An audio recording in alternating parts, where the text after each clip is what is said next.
Ce documentaire a été fait à partir des conseils et des connaissances de plusieurs spécialistes qui ont passé des milliers d'heures à observer le comportement des ours et qui ont une immense expérience dans les rapports entre les ours et les humains. Nous ne pouvons pas garantir que les conseils contenus dans ce documentaire vous préviendront d'une attaque, mais ils peuvent vous aider à en réduire les risques. Si les gens mettent en pratique quelques principes de sécurité, les relations entre les ours et les hommes n'en seront que meilleures.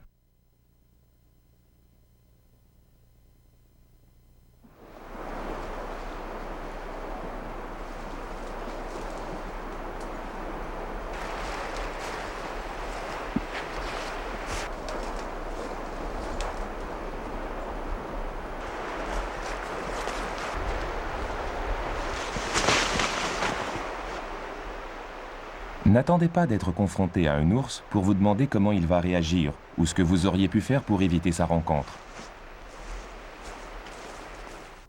En Amérique du Nord, les humains côtoient les ours noirs et les grizzlies depuis des milliers d'années. La plupart des gens les perçoivent comme des animaux féroces et terrifiants, ou alors mignons et adorables. La vérité se situe entre les deux.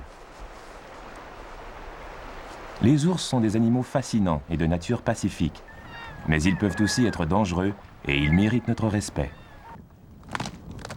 Les ours sont de puissants carnivores, certainement capables de blesser ou de tuer une personne. Fait remarquable, les accidents graves sont très rares.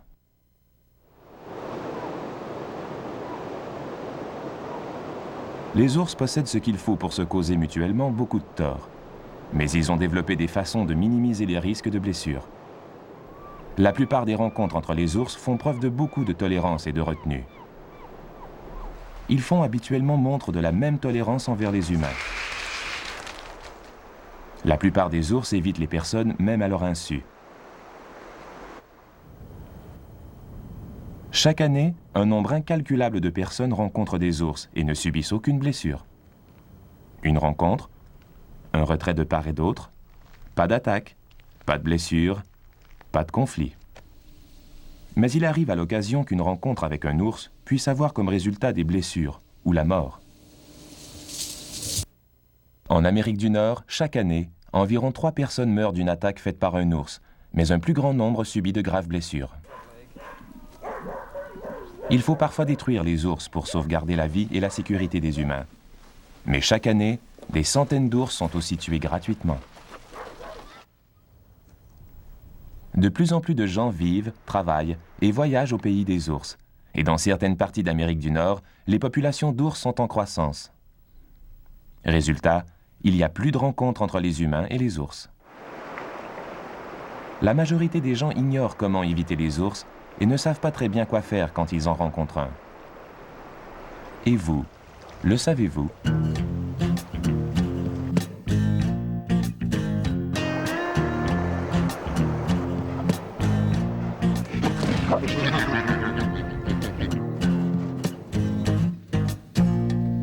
Okay, Bear.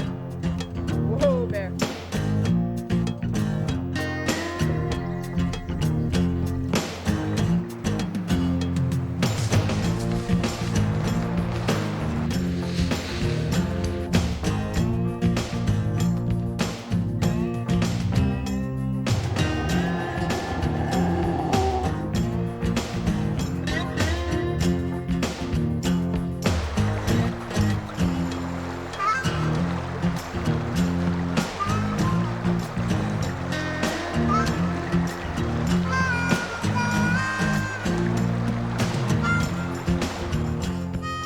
Comment se protéger au pays des ours ?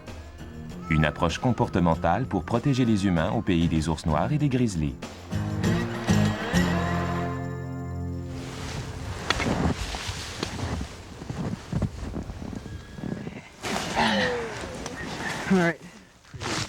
Le biologiste John Hechtel a plus de 25 ans d'expérience sur le terrain avec les ours noirs et les grizzlies. John utilise son expertise pour éduquer les gens sur les conflits entre les humains et les ours, sur la sécurité des hommes et sur la préservation des ours. Le meilleur moyen de minimiser les conflits avec les ours est la prévention. Même si les ours sont très tolérants face aux humains, vous pouvez réduire les risques d'en rencontrer un ou même d'en attirer un en suivant quelques règles de base. Malgré toutes les précautions, le risque d'en rencontrer un est quand même présent. Les ours agissent envers les humains à peu près de la même manière qu'avec les autres ours. Donc, la façon la plus sûre de réduire les risques quand vous rencontrez un ours est de comprendre leur comportement et leur motivation. Vous devriez être en mesure d'anticiper les situations les plus favorables à une rencontre avec un ours et de prévoir comment vous allez réagir. Être bien informé et bien préparé peut vous aider à agir adéquatement et à éviter une attaque. En contrôlant des facteurs importants, vous assurez votre sécurité. Sécurité veut dire absence d'accident. C'est votre responsabilité. Les gens qui côtoient les ours régulièrement disent qu'ils sont plus prévisibles qu'on ne le croit généralement. Les juger imprévisibles, c'est refuser de les comprendre. Toute interaction avec un ours comporte un élément de risque. Certains risques sont réels, mais ils sont habituellement moins graves que ne veut la croyance populaire. Dans les films et à la télévision, les ours ont tour à tour pris une allure démoniaque ou humaine. Des ours entraînés savent obéir à un scénario de film. Pourtant, ils montrent aussi leur vraie nature. Même dans un film documentaire, les scènes de bataille sont des scènes ludiques silencieuses, auxquelles on a ajouté des grognements pour faire sensation. Revoyons cette scène. C'est exactement comme ceci que ça se passe. Le public a systématiquement été mal informé. Se protéger des ours n'est pas du show business. Connaître les agissements et les grognements des ours pendant une rencontre peut guider vos réactions.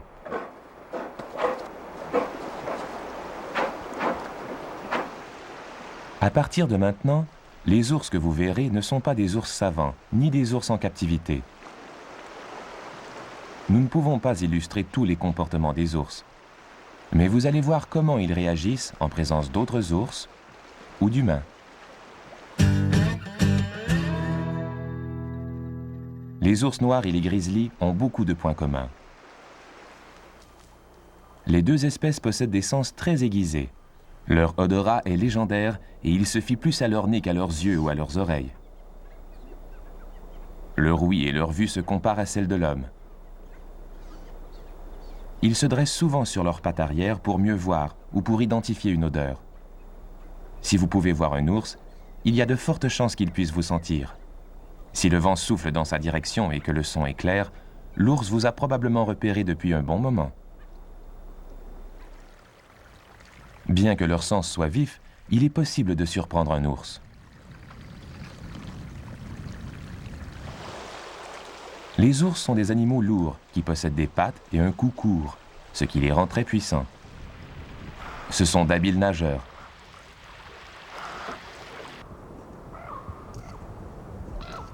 Ils peuvent courir beaucoup plus vite que le meilleur sprinter sur tous les terrains, dans les montées comme dans les descentes.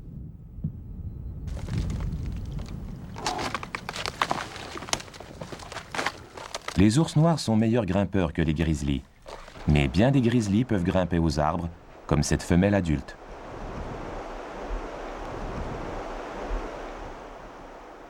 Tous les ours sont curieux, intelligents et peuvent réagir de différentes façons. Les femelles protègent leurs petits. Ils ont une vie sociale très intense pendant les premières années. Les jeunes apprennent constamment. Le jeu aiguise leurs habiletés de survie et les prépare à vivre avec les autres ours. Leur apprentissage se poursuit pendant toute leur vie. Quand ils font l'expérience de quelque chose dans un domaine, ils s'en souviennent toute leur vie, où qu'ils soient. Les ours peuvent parcourir de grandes distances et passent le plus clair de leur temps à chercher de la nourriture pour eux et pour leurs petits, ainsi qu'à faire des provisions pour l'hiver. Ils consomment de grandes quantités de nourriture d'excellente qualité, composée principalement de végétation. Mais certains ours mangent aussi du poisson et de la viande. La recherche de nourriture et la nourriture elle-même influencent tous les aspects de la vie des ours.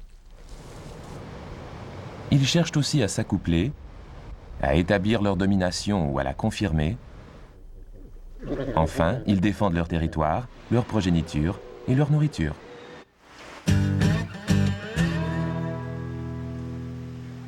Les ours noirs et les grizzlies peuvent s'adapter à la présence des humains. Mais la plupart des humains sont moins enclins à tolérer les ours. Surtout les grizzlies.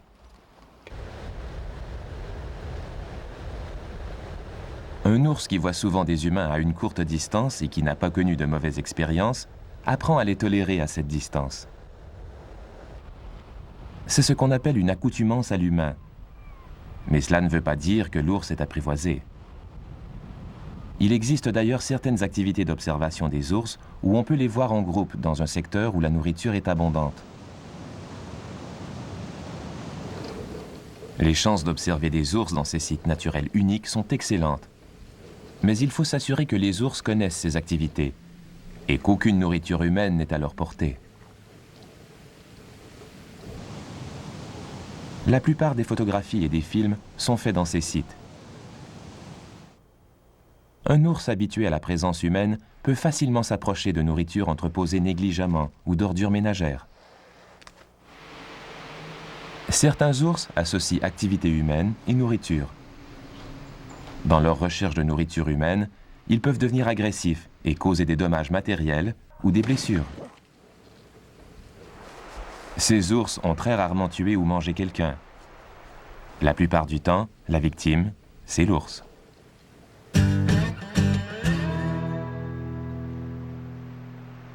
Les grizzlies et les ours noirs ont beaucoup de points communs.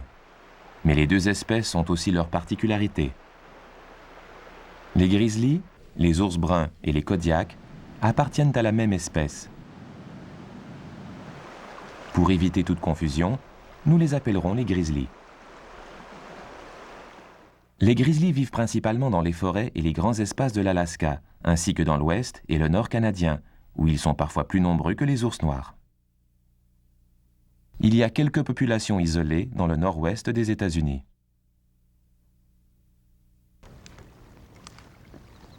Les ours noirs sont une espèce différente et la plus abondante sur le continent.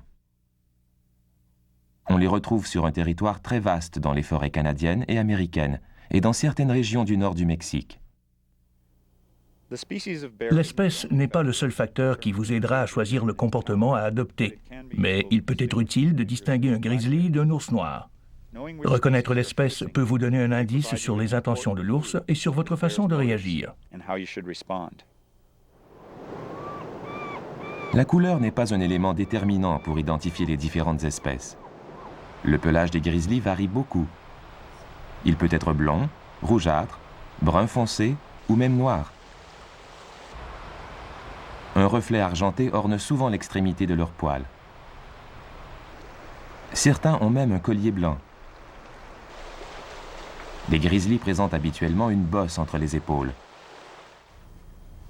Leurs griffes avant sont longues, idéales pour creuser. Les grizzlies vivent dans des habitats dépourvus d'arbres. Ils ne peuvent donc pas chercher un abri. C'est pourquoi ils sont portés à se défendre en cas de danger. La plupart des ours noirs sont noirs avec un museau brunâtre. Ils arborent parfois des taches blanches sur la poitrine ou sur la gorge. Leur couleur varie. Leur pelage peut aussi être chocolat ou cannelle, surtout dans les régions sèches de l'Ouest, où l'on retrouve aussi des grizzlies de cette couleur. Chez certaines populations, on retrouve des individus blonds, bleu-gris et même blancs. Les ours noirs ne possèdent pas de bosse, ont un profil facial aquilin et de courtes griffes recourbées. Ils vivent dans des régions boisées et sont des grimpeurs agiles. Par conséquent, devant un danger, l'ours noir choisira habituellement de se réfugier dans la forêt plutôt que de se battre.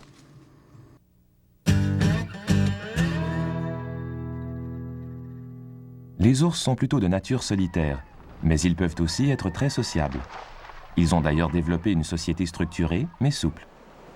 La plupart des ours n'ont pas de territoire défini et n'essaient pas de chasser les autres ours. Les territoires des ours se chevauchent. Pourtant, chaque ours est maître d'une partie de territoire qu'il surveille et qu'il peut défendre.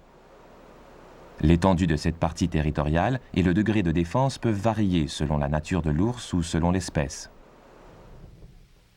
La hiérarchie établie entre eux est maintenue par différentes interactions. Habituellement, ce sont les gros mâles imposants qui dominent. Les autres sont répartis dans la hiérarchie selon leur taille, leurs conditions physiques et leur personnalité. En bas de l'échelle, on retrouve les jeunes et les nouveau-nés. L'ours dominant est assuré des meilleurs sites de nourriture et des meilleurs partenaires sexuels.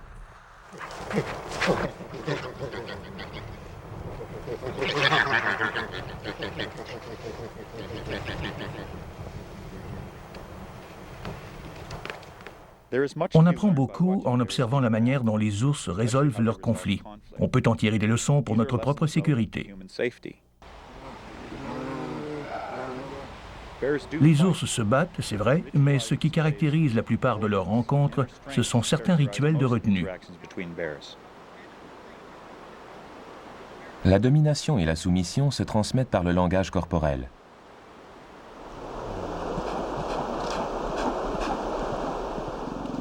Les grognements, la position de la tête, des oreilles et du corps, ainsi que les mouvements sont autant de facteurs qui aident à identifier le comportement de l'ours.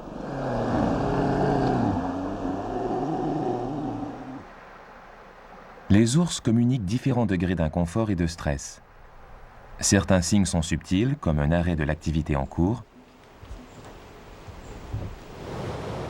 une position tendue accompagnée d'un changement d'orientation du corps, ou un bâillement déplacé. D'autres signes sont plus clairs, comme un halètement, des gémissements ou un claquement de dents. Confronté à l'un des leurs, un individu comprend vite le message. La plupart des rencontres se terminent ainsi. Les deux ours s'éloignent l'un de l'autre. Mais une rencontre relativement banale peut dégénérer si le premier ne tient pas compte de l'avertissement de l'autre ou s'il continue d'envahir son territoire. Qui ont été rapportés étaient le résultat de mères protégeant leur progéniture.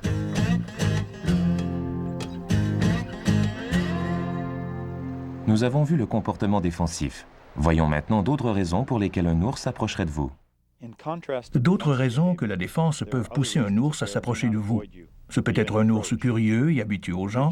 Ce peut être aussi un ours qui veut votre nourriture ou un ours audacieux qui veut tester sa domination. Rarement, ce sera un ours qui vous perçoit comme une proie. Ces comportements non défensifs peuvent sembler très similaires.